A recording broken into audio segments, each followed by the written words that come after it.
Kompiuteriais susižavėjau gana anksti ir tuo metu rodė tokį serialą Star Trek ir buvo, man atrodo, išėjęs vaidybinis filmas Star Trek. Ir tame filme buvo kompiuteris, su kuriuo tie visi, kaip pasakyti, veikėjai bendravo balsu ir galėjai paklausti bet kokį klausimą. Mane tai labai sužavėjo galimybė, kad aš galiu paklausti bet ko ir gauti atsakymą. Tada supratau, kad kompiuterių dabartinių arba tuometinių kompiuterių tu negali paklausti, reikia išmokti suformuoti, kaip pasakyti, jam užduotį, kurią jisai galėtų atlikti. Ir tokiu būdu susidomėjau programavimu. Tuo metu nebuvo gerų lietuviškų programavimo knygų, dauguma literatūros buvo rusų kalba ir man teko išmokti skaityti rusiškai. NFQ yra tarptautinė įmonė, kuri turi keletą dedikuotų komandų, kurios dirba prie tarptautinių projektų. Keletas tokių tarptautinių projektų yra Kayak, Home2Go ir kiti. Tiek Home2Go, tiek Kayak yra sparčiai besivystančios įmonės. Kayak yra vienas didžiausių meta paieškos portalų, kuriame galime rasti skrydžio bilietus, viešbučio rezervacijas, mašinų nuomos rezervacijas ir taip toliau.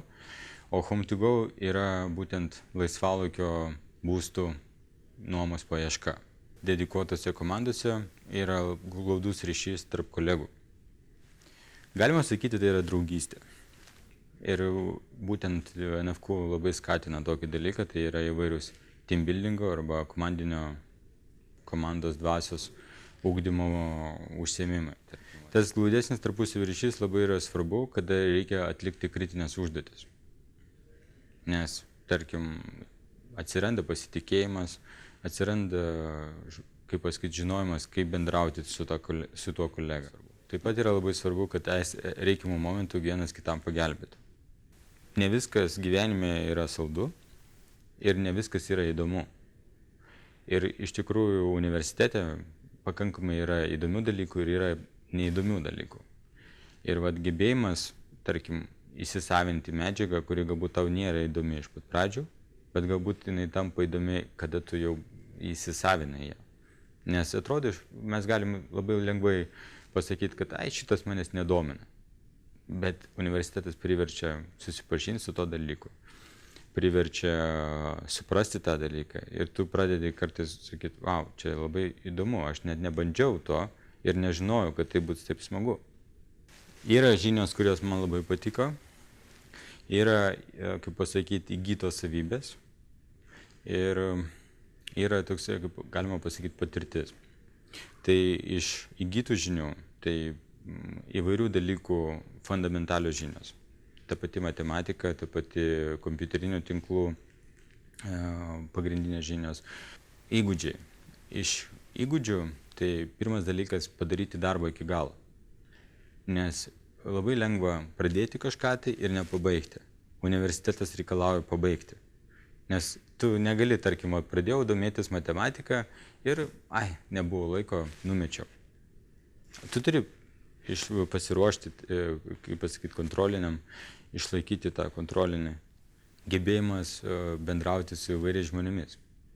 Iš tikrųjų, universitete yra įvairių žmonių. Yra žmonės, kurie galbūt bendrauja su tavim maloniai, yra žmonės, kurie galbūt bendrauja su tavim šiurkščiau, yra žmonės, galbūt, kurie yra reiklūs. Universitete tu pradedi gauti kritiką. Ką tu blogai darai, ką tu gerai darai, gali gauti ir nepelnytos kritikos, ir pelnytos kritikos. Yra gebėjimas priimti tą kritiką, yra labai svarbus. Gebėjimas dirbti grupėse. Iš tikrųjų, manau, kad buvo tikrai nemažai darbų, kuriuos teko atlikti komandose. Ir tu tada pradedi suprasti, kad komandiniam darbe yra atskiros rolės. Vienas žmogus gali būti idėjų generatorius, kitas gali būti tas žmogus, kuris viską padaro, tą idėją. Vedantysis, ta prasme, organizatorius reiškia, kad jisai subūrė tos žmonės. Kitas gali būti derybininkas, kuris, tarkim, atleidžia skirtingų charakterių žmonėms tarpusavį bendrauti. Mes darbuotojose ieškome pirmiausia, kad tai žmogus norėtų dirbti. Noras mokintis. Nes iš tikrųjų tos technologijos, keičiasi, galima sakyti, kasdien. Ir jeigu mes ieškotume žmogaus, kuris išmano visą technologiją nuo A iki Z, galbūt tas žmogus taptų jau nebeaktualus arba po metų arba po 2. Mes ieškome, kaip pasakyti, žmonių, kurie geba įsisavinti naujus dalykus, įsisavinti, kaip pasakyti, tas naujausias technologijas, kurios ateina. Tai va, kartais būna sutinki žmonių, kurie, aš jau specializuojuosi toj technologijai, ne, aš tikrai nenoriu imti dar kažkurios kitos, žinai. Aš manau, kad gyvenime ta technologija, kurioje tu specializuojasi, gali būti tapti nebereikalinga nebeįdomi po 2 metų. Požiūris į produktą. Čia yra labai reikšminga savybė. Ar žmogus žiūri tai, kaip pasakyti, tai į darbą, ne? Tai yra, tarkim, kad žmogus galvoja, kad aš kažką tai padariau, aš atėjau, man davė kažką tai padaryti, aš padariau, viskas.